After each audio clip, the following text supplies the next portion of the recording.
তোমার ভয় নাই, রাজপথ চাই নাই, তোমার ভয় নাই, রাজপথ চাই নাই।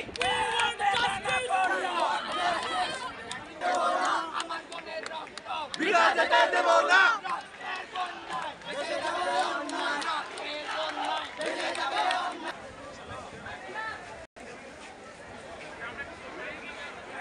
এখানে যদি মেধার সুযোগ থাকে আমরা ক্যান কোটা দিয়ে যাবো। আপনাদের যদি মেধাই থাকে আপনারা মেধা দিয়ে নেন না, কোটা ক্যান লাগবে। কোটা ক্যান একমাত্র প্রতিবন্ধী কোনো কোটা থাকবে না। নাই তাহলে তো আমরা পাকিস্তানি ভালো ছিলাম। তাহলে এখানে আমাদের ভাষার উপরে কোনো আমাদের কোনো যদি সামাজিক স্বাধীনতা না থাকে, স্বাধীনতা থাকে, আপনারা সমান আপনাদের সমান সংবাদপত্রের স্বাধীনতা নেই। আপনারা কিছু কিছু সংবাদপত্রে এটা হচ্ছে অপভাবে ব্যবহার করছে।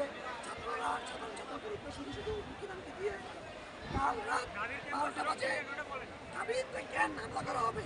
তারা তো শান্তিপূর্ণভাবে মিছিল প্রোগ্রাম দিয়ে গিয়েছিল, কিন্তু কথা হচ্ছে যে আমরা শান্তিপূর্ণভাবে মিছিল করছি, কারণ আমরা এটা চালিয়ে যাব। আমরা আমাদের দাবিতে অটল অবস্থান করছি।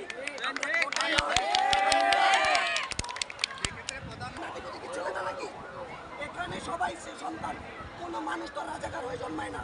তার বাবার শাস্তি কেন ছেলে পাবে, তার শাস্তি কেন তার বাবা তার নাতি পুতি পাবে কেন? আপনারা যে আন্দোলন করছে এখানে আমরা সাধারণ অনেক মুক্তিদার এই আন্দোলনের সাথে প্রত্যাহারের দাবি জানাই, প্রধানমন্ত্রীর বক্তব্যের তীব্র নিন্দা জানাইতেছে এবং প্রত্যাহারের দাবি জানাইতেছে। কেন আজকে আমার দাবি ভাই বোনেদের উপর হামলা করা হবে? ছাত্রলীগের যে টোটাল ছেলেদের আইনা দাবির ভাইয়ের বোনেদের উপর হামলা করা হয়েছে।